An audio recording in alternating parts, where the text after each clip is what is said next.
Estamos en el sexto punto del orden del Gracias, día de la sesión señor 956, en presidente, donde se conoce y señores se resolverá sobre la legisladores. sentencia de acción de Buenos protección días. presentada por la asambleísta Bueno, Inés hoy Alarcón. nos Siguiente encontramos intervención, la ante número el 2, debate de un asambleísta Vicente proyecto de Tayano. resolución en razón de un hecho consumado. Y cuando digo en razón de un hecho consumado me refiero a la expedición de una sentencia que claramente arremete, que claramente atropella las facultades de la Asamblea Nacional. Y cuando digo atropella, la primera conclusión es que hay una intromisión de una función del Estado en el actuar de otra función del Estado. Y definitivamente este Parlamento no tiene otro camino que pronunciarse como la mayoría lo decide el día de hoy, en razón del contenido de esta sentencia que abiertamente atropella la ley orgánica de la función legislativa y que abiertamente atropella la Constitución. Y más allá de que la bancada de la CES y aliados respalda el texto de este proyecto de resolución, quiero partir con un razonamiento fundamental. Este es un nuevo hecho, un nuevo acto que enfrenta al Ejecutivo con la Asamblea. Y el país no quiere esto. Y para todos, para ellos y para nosotros, probablemente va a haber un llamado de atención. Pero parece que al calor electoral las sábanas se van calentando y esto se ha vuelto una práctica permanente y recurrente en la que, reitero, el país no gana, porque precisamente esta es la discusión que el país no quiere, la que aborrece, la que baja los números de todos. Y es importante tenerlo absolutamente claro. Ahora vamos a lo de fondo. Y antes de lo de fondo, señor doctor Alejandro Muñoz, usted tiene el respaldo de esta bancada, mi respaldo personal. Usted ha obrado dentro de sus atribuciones. Simplemente un hecho, presidente, antes de ir a lo de fondo, que es lo jurídico.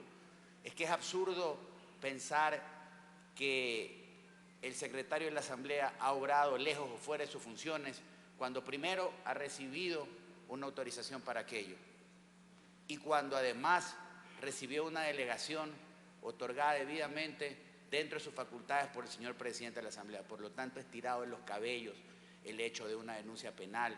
Y como lo dijo Leonardo Berresueta, con que muchas veces difiero, pero hoy tengo que coincidir, ya basta. No tenemos que llegar hasta cruzar esos límites.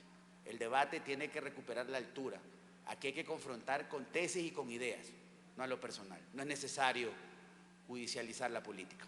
Pero bueno, como abogado, ustedes conocen mis intervenciones, vamos a lo de fondo y voy a ser claro. ¿Por qué no cabe o no cabía que el señor juez se haya pronunciado como se pronunció? Sencillo.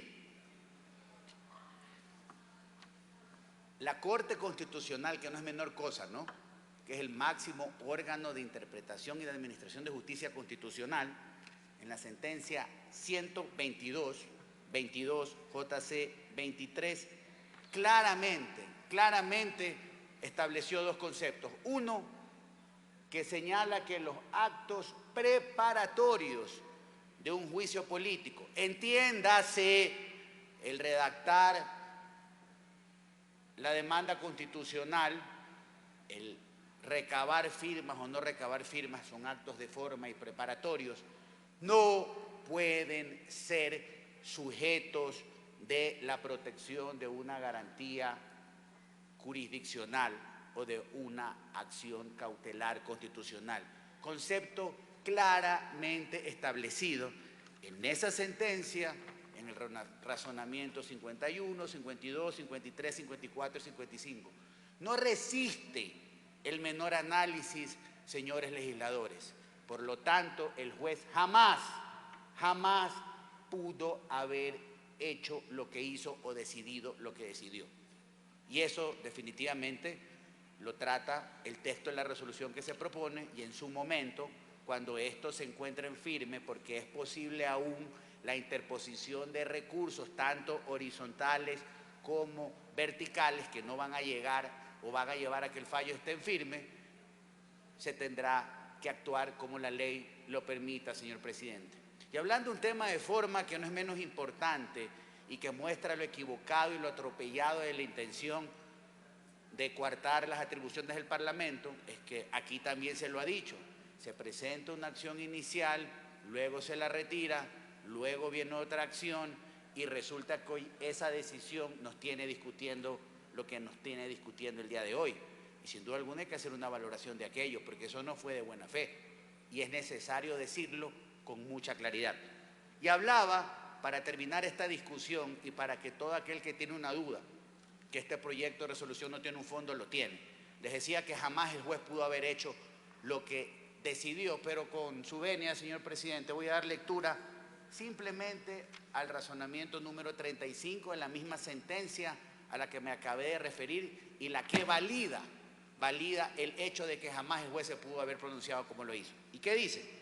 Entiéndase que esto es parte integrante del razonamiento, ¿no? En esta línea debe de quedar claro, además, ojo, que la justicia constitucional no puede emplearse como un mecanismo para evitar o suspender un proceso de enjuiciamiento político, ni tampoco para revisar la procedencia, conveniencia o corrección del inicio, trámite y o resultado de este juicio político, esto en el marco de lo contenido en el artículo 131 de la Constitución. Y aquí viene lo importante.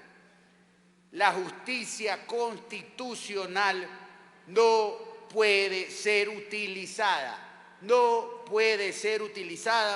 para resolver conflictos de naturaleza política, pues estos deben ser resueltos en la arena política y no trasladados a la esfera jurisdiccional, entiéndase ante un juez como ocurrió en este caso. Un actuar en contrario generaría un desbalance en el sistema de separación de poderes y una desnaturalización tanto del control político como del control jurisdiccional constitucional. No lo digo yo, lo dice la Corte Constitucional del Ecuador en un fallo de obligatorio cumplimiento y observación para todos los ciudadanos y entiéndase también para el juez que expidió la sentencia materia de la discusión de este proyecto de resolución. Por lo tanto, señores legisladores, creo que el razonamiento de la Corte es absolutamente claro y en ese sentido, desde esta bancada, señor presidente, respaldamos el contenido del proyecto de resolución, así como también respaldamos nuestro respaldo al señor secretario de la Asamblea Nacional. Señoras y señores asambleístas, gracias.